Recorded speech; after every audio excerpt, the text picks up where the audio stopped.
Hello and welcome to the BYU Family History Library webinar series. We're glad you could join us today. I'm Olive Espin and I'll be your host for this webinar. If you have technical difficulties during the webinar, please use the chat box and I can address your concerns. You are welcome to use the chat box during the webinar for comments, insights, and questions. However, all questions will be addressed at the end of the presentation. Our next webinar is on July 16th with Katherine Grant. She will be giving a presentation entitled Family Tree Reason Statements Made Easy. If you would like access to a previous webinar, please visit our webinar index on our website or search on our YouTube channel. All of our webinars are recorded and uploaded by the following Monday for your convenience. We also post links to recordings and other updates on our Facebook and Twitter accounts.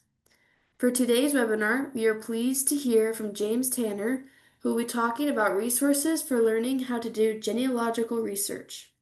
Before we begin, here is a little bit about our speaker. James has over 43 years experience in genealogical research and is an avid blogger of Genealogy's Star blog. He has served as a family history volunteer for 21 years and has presented at expos and conferences around the US, Canada, and Europe. He is a member of the board of directors of the Family History Guide Association and is currently serving at the BYU Family History Library. James is a professional photographer and has 7 children, 34 grandchildren, and 4 great-grandchildren. If James is ready, we will turn the time over to him. Ready? Can you see my screen and Yes. everybody? Okay, you can hear me, obviously. Okay, we're thankful. Thank you for attending another one of the BYU webinars from the BYU Library Family History Center.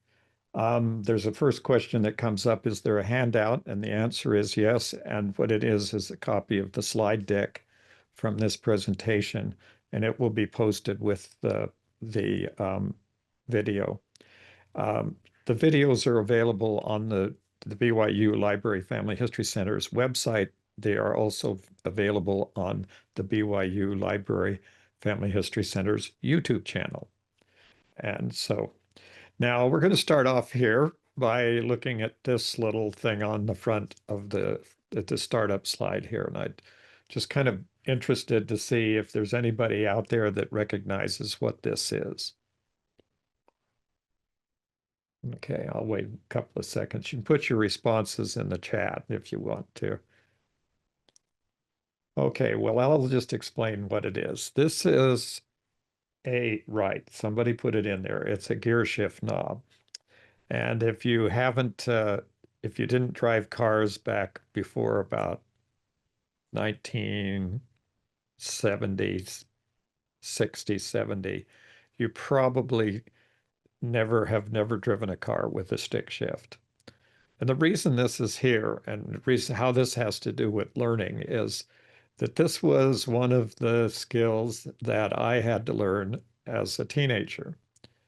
And the car that I drove or had for that I could drive was of a had a stick shift like this.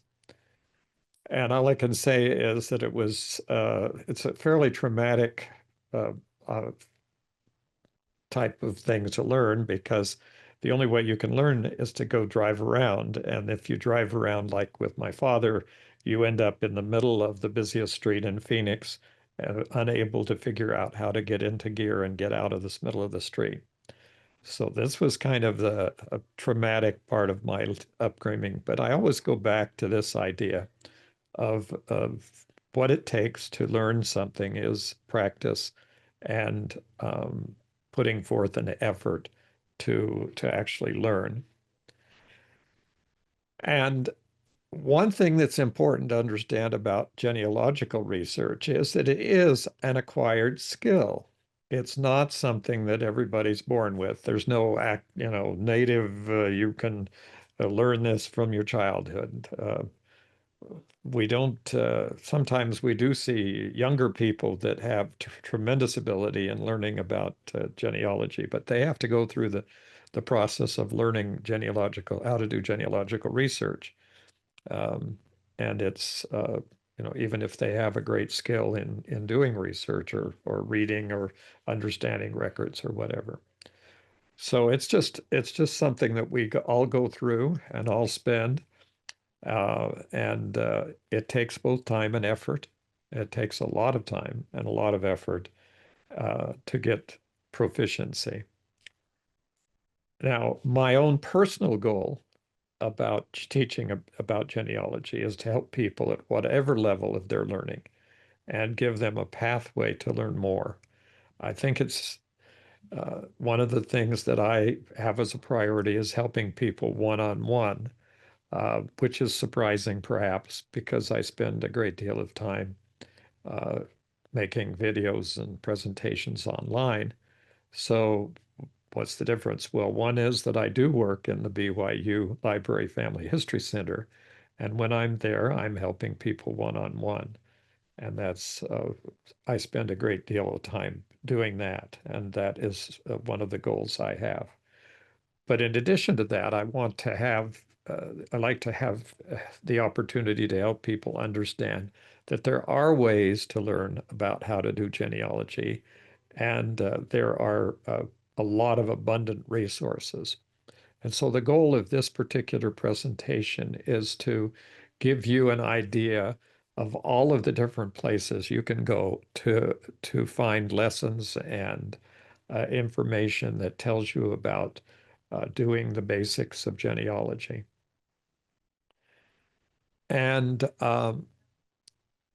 this is another thing that how you start, how you finish determines what you achieve, and how you start in genealogy. If you spend the time to learn about what you're doing and how it works, uh, and not spend some time, for example, I find many people who have spent considerable amount of time entering in names into a family tree program, whether it be Family Search or Ancestry or whatever, or a desktop program like Roots Magic or Ancestral Quest or others.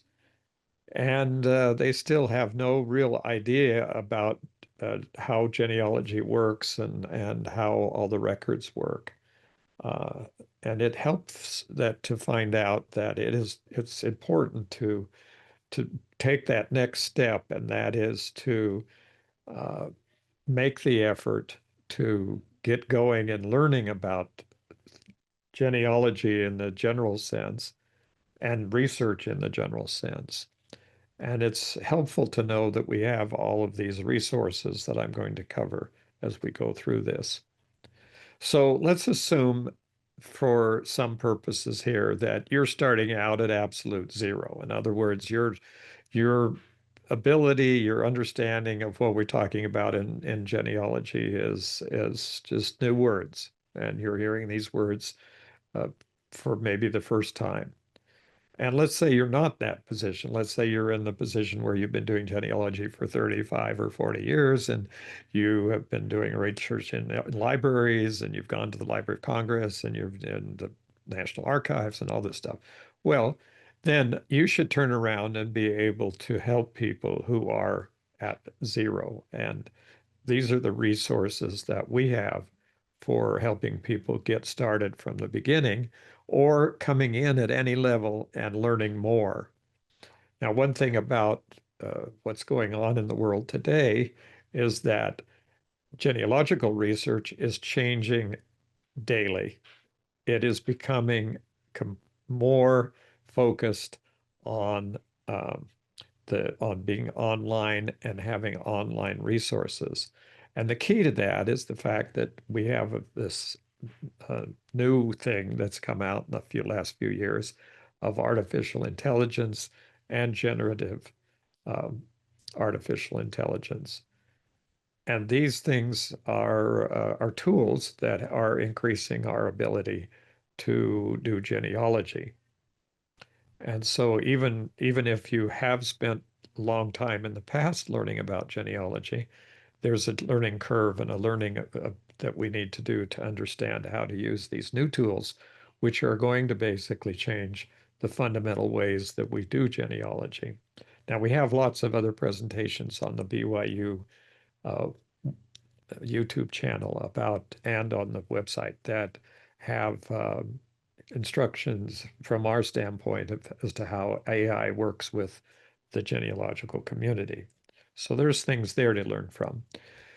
And when we look at genealogy itself, we need to understand that it's made up of a whole bunch of related skills. It's not all just one thing. You you learn about genealogy and you learn that there's requirements to know a lot more information about a lot of different things. The first one, of course, is the most important, and that's history.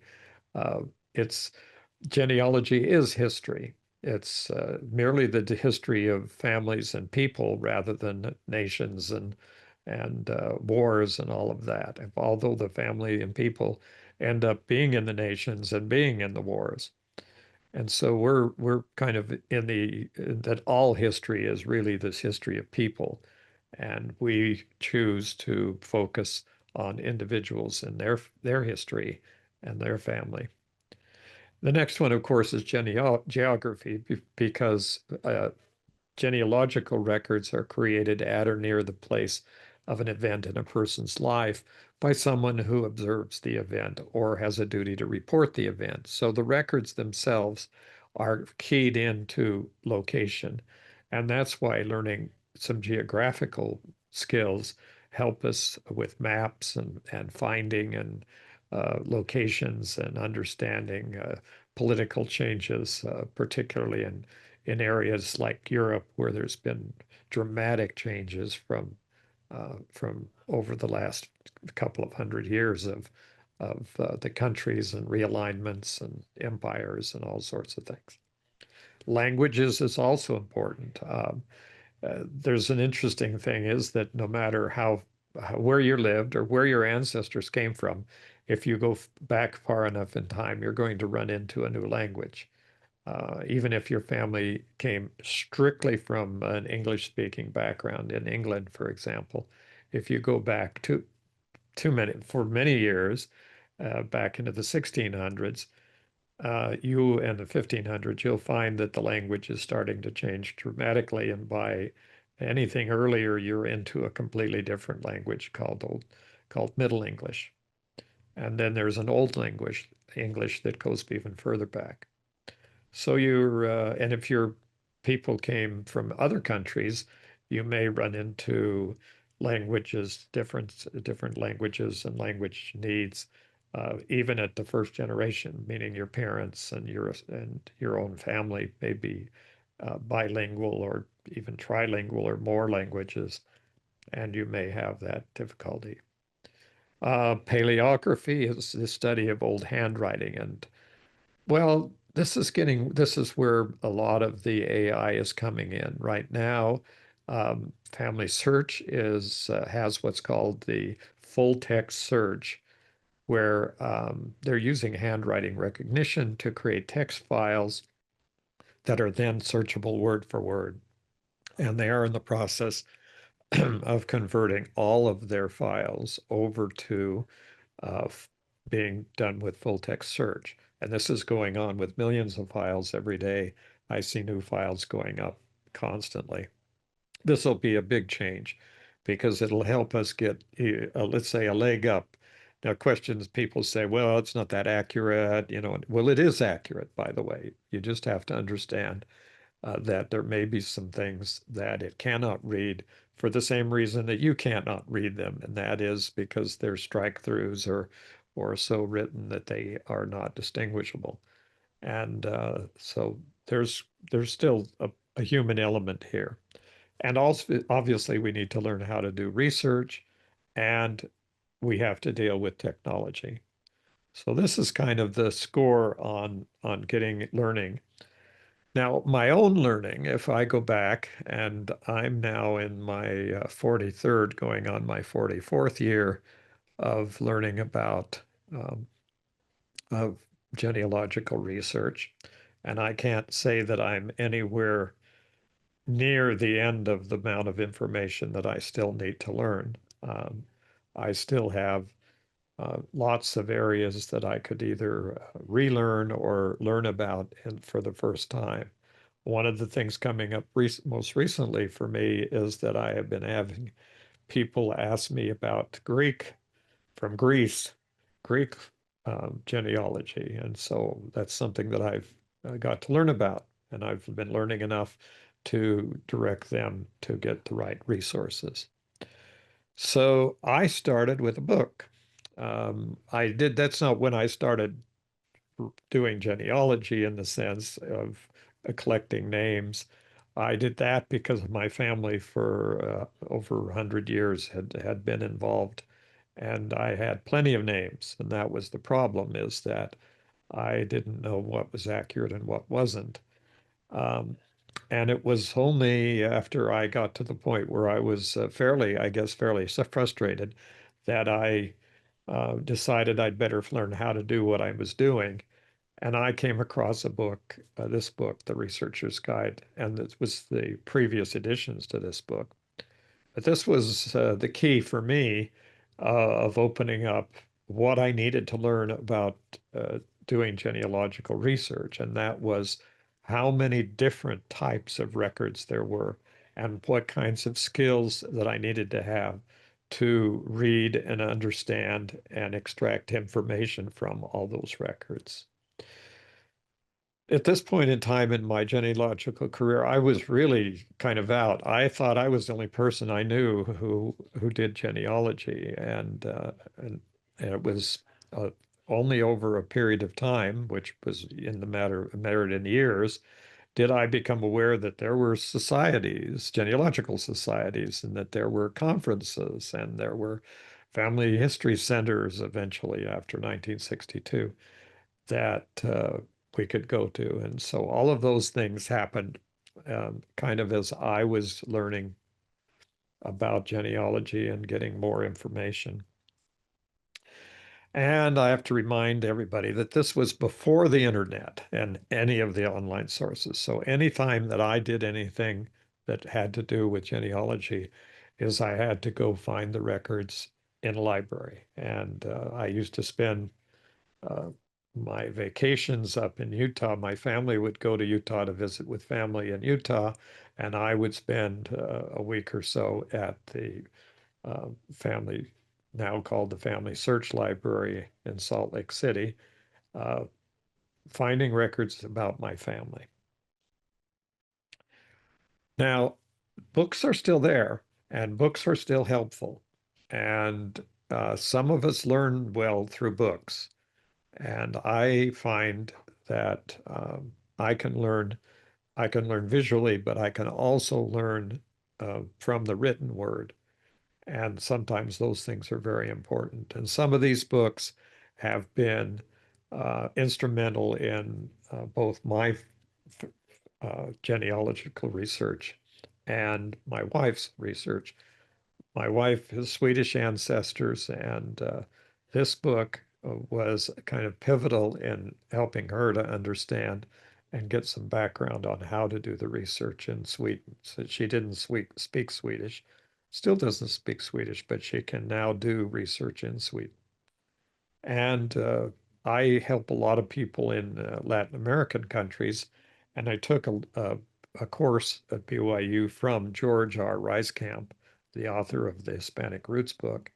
And this was a pivotal point in my learning how to use my background in Spanish language speaking to do genealogical research in Latin America. And so this was something I could really do, and even in any other Spanish speaking country of the world.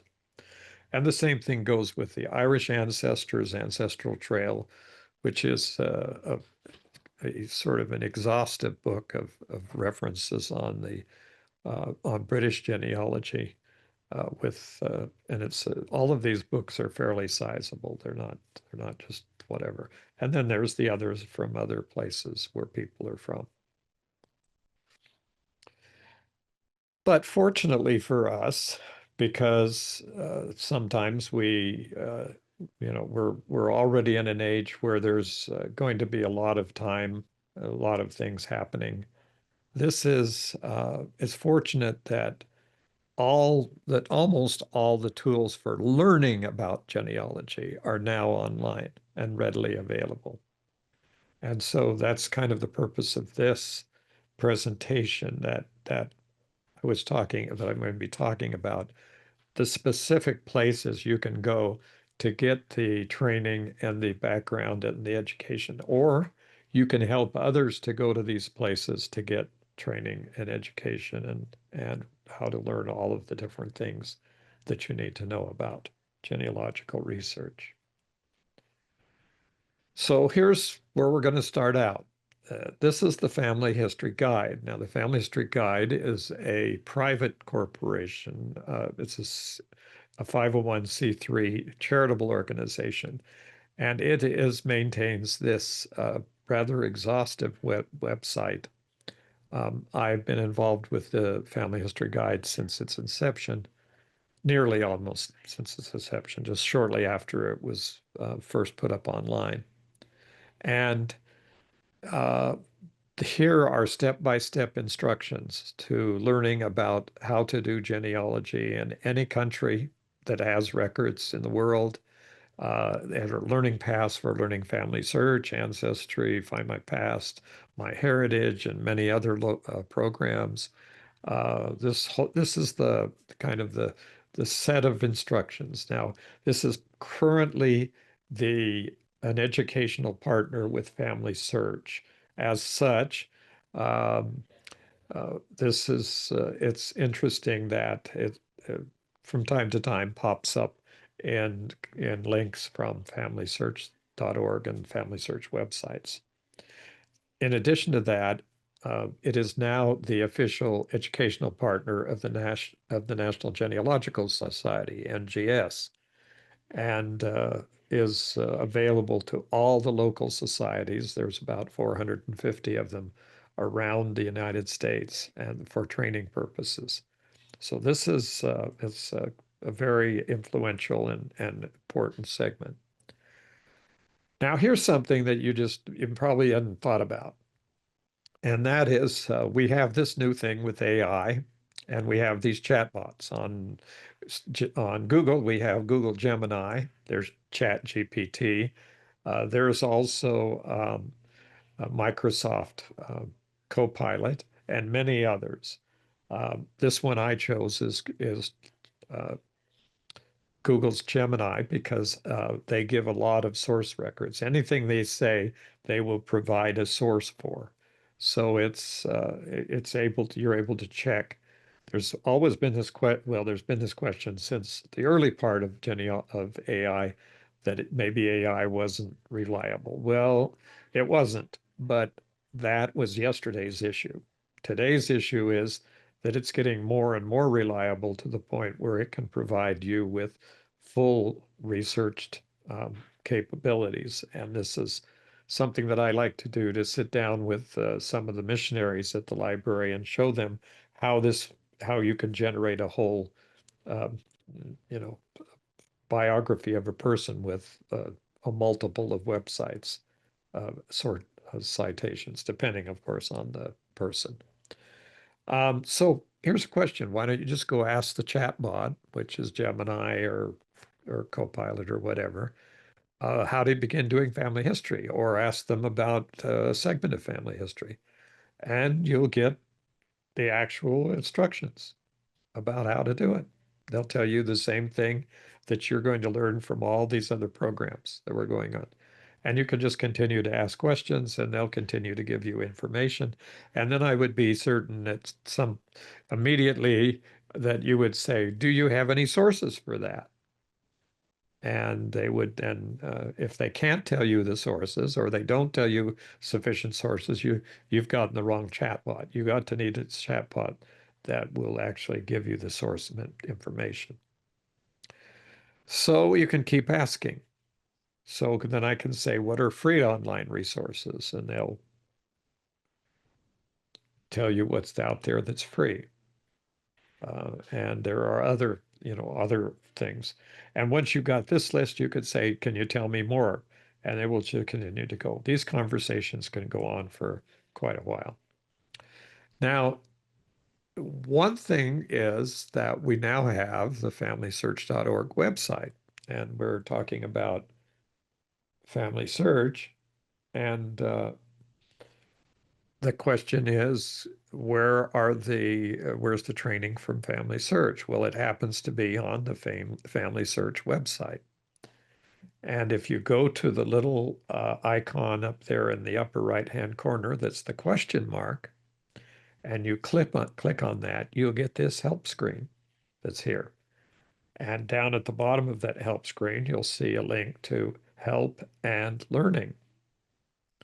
And then what you can do with that is click, and it will take you to this page, which is the, the the basic place for starting some of the best, common questions that are out there that need to be resolved. In other words, we have a get started activity. We have how do you reset your password, how to learn from experts. That's a link to Roots Tech, the big genealogy conference.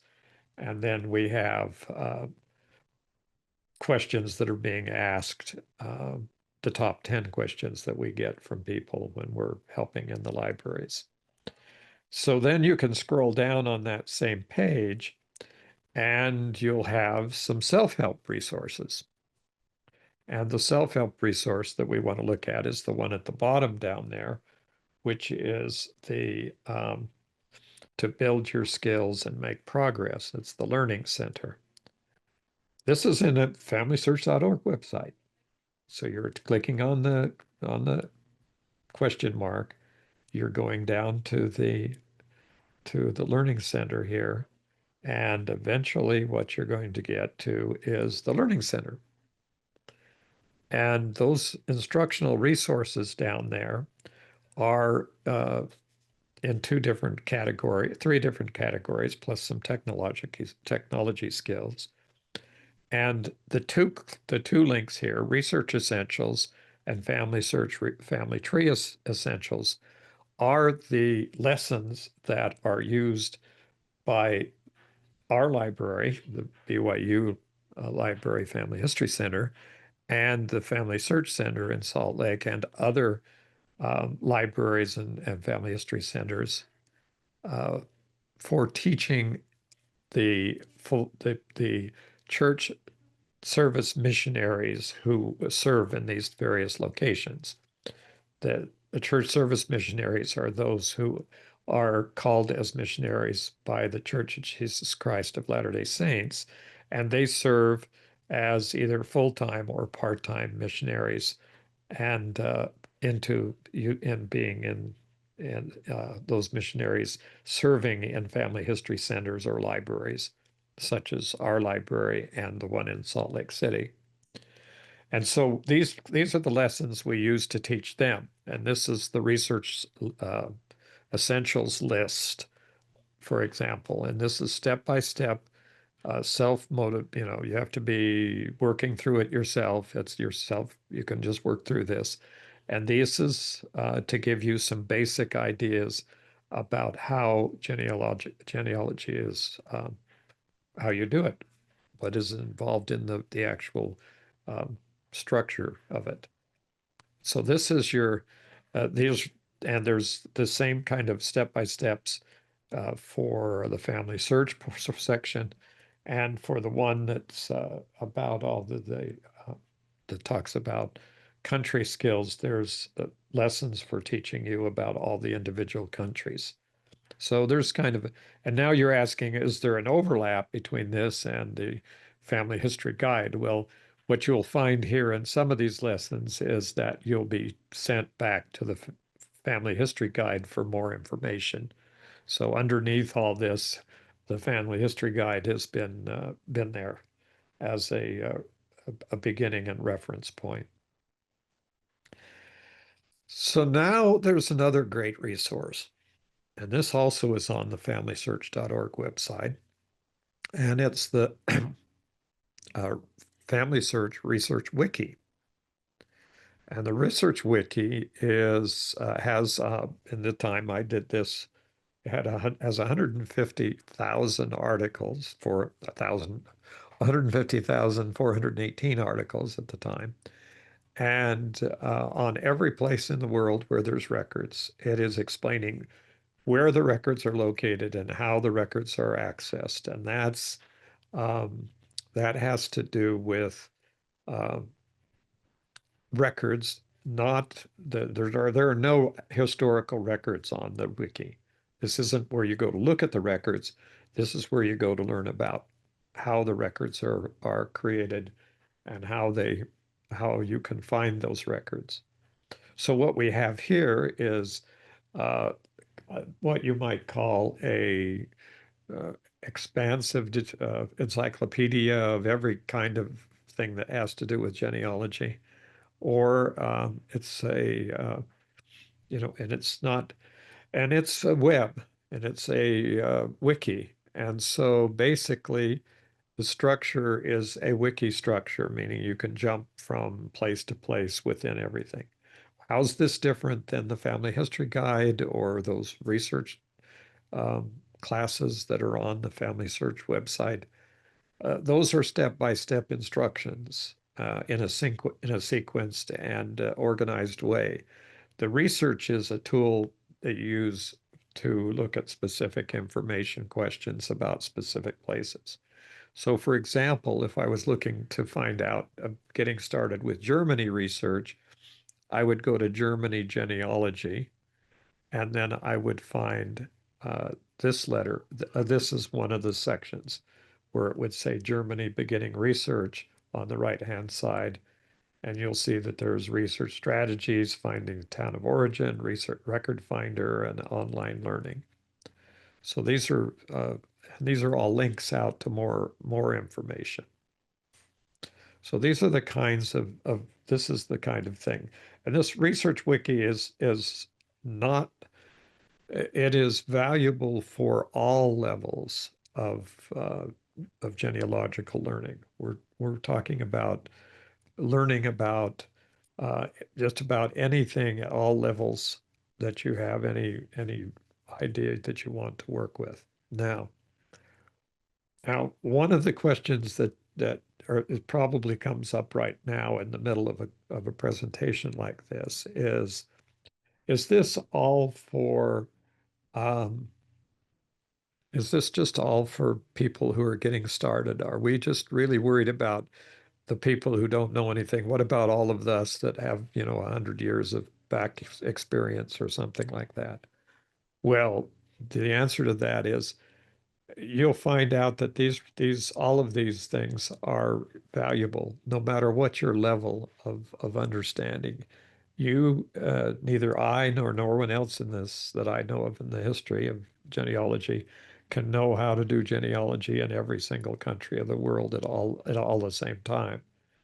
And so there's here a thing where you would give you a very specific information about how to do research in those countries in those places. So even if you're an advanced genealogical researcher, we'll keep getting into more complicated as I go along. I'm getting to get into more complicated, more involved ways of learning. But this is a tool that will become useful all along. And of course, here on the Research Wiki, you can find the first steps as easy as one, two, three. And if you will be surprised, perhaps, if you do and take the suggestion to use the AI chatbot like Gemini to ask about how to do genealogy, you'll be interested when you look at the sources that come is that the chatbot will cite the research wiki on occasion. And it's interesting because what you may not understand is that nearly everything on the Family Search website is searchable from Google or Edge or um, whatever other program is out there that any search engine that you might have. Now here's a complete introductory course, and this is on HTTPS education.myheritage.com. This is a MyHeritage's Introduction to Genealogy course. It's a free course, it's online, and it has downloadable resources, and it's a fairly good introduction, a basic introduction to genealogical research. Now, which of these is better? Um, I don't have a better or best idea here because it would be on some people are going to like one of these and think that really did a good job. And then they're going to think, well, this one didn't help me at all. But and other people come along and do exactly the opposite. In other words, to say, oh, wow, I like this. And it just depends on your particular way that you learn and the way that how you feel, how you would be connecting with these different courses here. Um, and once again, now, once we get into uh, a lot of uh, more things, particularly let's assume that you learn visually. I remember visually, so if I look at something that if someone tells me a name and I can't remember it for 2 minutes, if I look at it and I think about it for a second, then my retention is much, much higher. So it's for me, if I see a picture, then I can learn faster. And this is the BYU Libraries Family History Center's YouTube channel. And presently we have well over 1,000 videos on every conceivable subject. And this is where all these videos will end up. And they're also on the BYU Family History Center website. This is when there were 1,069. This screenshot was from YouTube. Now, Roots Tech is a conference that's held generally at the end of February or 1st of March every year in Salt Lake City at the Salt Palace, which is the convention center in Salt Lake City. And the last few years since COVID, it has been online and in person. In other words, you could attend in person, be there, and have classes, live classes with instructors there at the conference, or you could be online the whole time and see all of the presentations that have been given.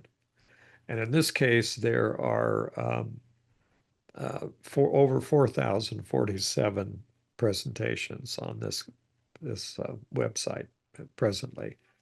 There's about 1,500 or so from the last conference, which was in the beginning of March of this year.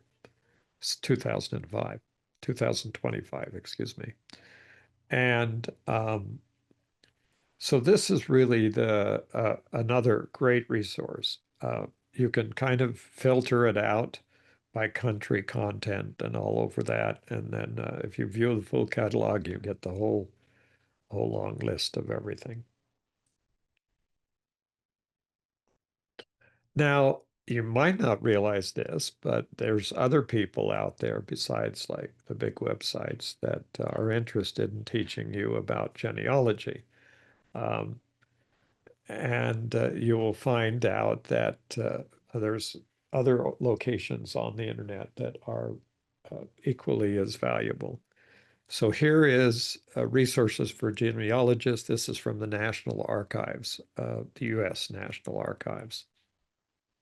And in this, we have this is a reference that has some online connections and other links out to resources that will help you to learn more about doing research in genealogy. Then there's a specific instructions about how to do research at the National Archives in all of the branches throughout the country, as well as at the main National Archives in Washington, D.C. Now, one thing you run into fairly quickly, and of course, this is where handwriting recognition and full text search start to make a big difference in genealogical research, and that is that everybody runs into handwriting. One of the probably overly discussed topics on the internet about handwriting has been the fact that it is not being emphasized as much as it used to be in school, and so many children are not learning how to write or read handwritten material. But that puts us in the same category when we get into old scripts and have the difficulty of reading those old handwritten scripts. So in this case, what we have is a free website on the BYU, Brigham Young University um, websites, and it has different types of handwriting, which are generally used throughout the world, and so it's a very valuable tool. It's free. You can go in there and work your way through the handwriting um, instruction that's there. Now, I mentioned National Genealogical Society, and they also have a fairly extensive amount of education. They have lots of research tips and all sorts of things. And one of the best ways to get started in learning about genealogy is to join a society. You may find one locally in your community. You may find one in your county. You may find one on your state and level. And I would suggest that it's a way to be involved very, very directly um, with the genealogical societies. Um, when my wife and I were back in Annapolis, Maryland, uh, for Family Search, digitizing records at the Maryland State Archives, we got to know people in the Anne Arundel County Genealogical Society there in Maryland. And so we went and joined the society for a while we were there for the year that we were there. And that was very interesting and very helpful to us as we did our work there at the archives. So this is one option and one very good way to begin and become even more involved in your genealogical education. Now, if we're going to go a step further here, we're going to go from the where you're basically sitting there in front of your computer or reading a book and trying to learn how to do genealogy to going into a formal family history structure. In other words, this is the Department of History at the Brigham Young University in Provo, Utah. And this is the Family History Department. And the Family History Department offers a bachelor's degree in family history. And as it says, it's an unusual hybrid of a liberal arts degree in history and a technical degree in genealogy. And so it's designed to give you the skills of a historian and genealogist. Um, this is basically a way that you would learn, and getting a degree in this program would be for people who are looking to have some kind of a professional or commercial association with the genealogical community, and that's great. We need professional genealogists. We need professional historians, and there's libraries and other places where you can get where you can be of help and service. Um, so this is one way. There's also another avenue that comes up, which is the pathways, BYU pathway.edu, where there is a certificate in family history research that's been given. This is offered by Brigham Young University, BYU, Idaho, and it is in support of Pathway. And this is where you can, this is all online and it's all, there's admissions and there's a way to apply and get into, and it's a course of study. It's basically very involved learning the process of doing research and genealogical research. And it's extremely. My daughter, Amy Tanner Theriot, has worked in doing the pathway teaching for quite a few years. Um, and then, okay, so what we're talking about here is we have ways of getting a degree or a certificate in a degree of in family history research in family history or genealogy, however you want to name it. By the way, just as a side note, family history and genealogy are exactly the same things. In Europe, in uh, the British Isles, genealogy is always referred to as family history. And in the United States, we've started calling it genealogy and then have used the term family history for a long time too. And somehow a lot of time people kind of strain to say that there's family history over here and there's genealogy over here. And that's not correct. They're all the same thing. There's no difference about it. So this another path way to get him. Yeah, I said pathway. It's another method of learning. Now, you can go to formal university courses, and this is another formal university course. It's an online genealogy studies course from Boston University. And if you go out and search, you'll probably find more.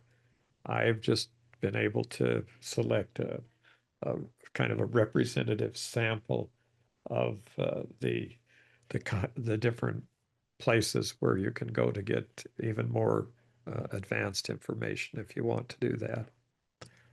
And if you had the idea that you would like to become a professional genealogist, getting a degree or a certificate or whatever from these types of programs will help you in establishing that you are a person that has the background and the accreditation to go ahead and present and get paid for doing genealogy. Um, and so this is the next one, and this is Strathclyde. And Strathclyde, I guess you could say Strathclyde, but I doubt it's probably Strathclyde. And it's in Glasgow, Scotland. And this is another, this is a advanced degree program. It's postgraduate program. So if you have a bachelor's degree, you can go to Strathclyde and get an advanced master's degree, the equivalent of a master's degree in of in genealogy and history, and it's genealogical, paleographic, and heraldic studies. So you can see what kinds of things you might get into in this course of action. And I personally know a few people that have gone through this process and gotten degrees from this university or the other possible university there in Scotland, the University of Dundee. And then this is another uh, the opportunity to get a degree in family and local history, digital preservation. They're courses in archives, records management, information compliance, digital preservation, and family and local history. So there's lots of information here in from the University of Dundee. Now, if you want to know and have some more interaction with people and you want to learn, you can also go and volunteer at a family search center or family search library. Um, Volunteering is volunteering.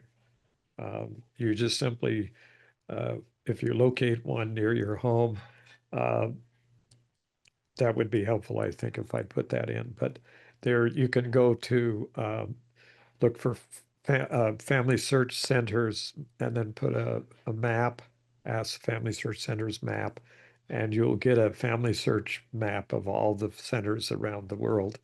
And you can see where they are and choose the ones close to you and go and see if they need volunteers. And if you offer to be a volunteer, my experience with family history centers over the years is that they'd be overjoyed to have you come and help and serve. And so that's another possibility for learning and having the opportunity to learn. Um, if you were to volunteer at a big library, like here at BYU in the BYU Library Family History Center, then you would be asked to go through the course of instruction that I mentioned that's there on Family Search, the lessons on research and on the family search. And so those sets of lessons, there's 19 in the research and 23 in the other thing. And currently, it's me and my wife, Anne, who are the person that teach the missionaries the lessons as they come and volunteer at the library. So we're happy to have people come and volunteer. So as you can see from this, there's a lot of different ways to learn about genealogy and family history. And so basically you just need to make a decision to learn and to begin that process that may seem difficult, it may seem overwhelming, it may seem in different ways, but it's doable, and there are lots of us who have been through that process for many, many years, and now would like to help people. And so you're going to have people who will help you and mentor you and be involved. And I hope that happens because I know what it was like the years that I was trying to learn and do genealogy essentially on my own, um, out of lack of understanding. Before computers, there was no way for me to know where everybody was and what they were all doing. So it was just an interesting situation. So just need to learn. Just decide that you're going to learn and take the time and make the effort. Okay, well, thanks for watching. Any questions here about anything that's been said? You can put those in the chat or the Q&A.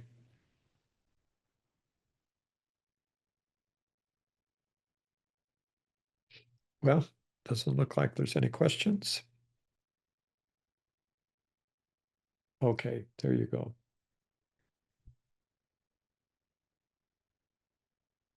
There's some comments there.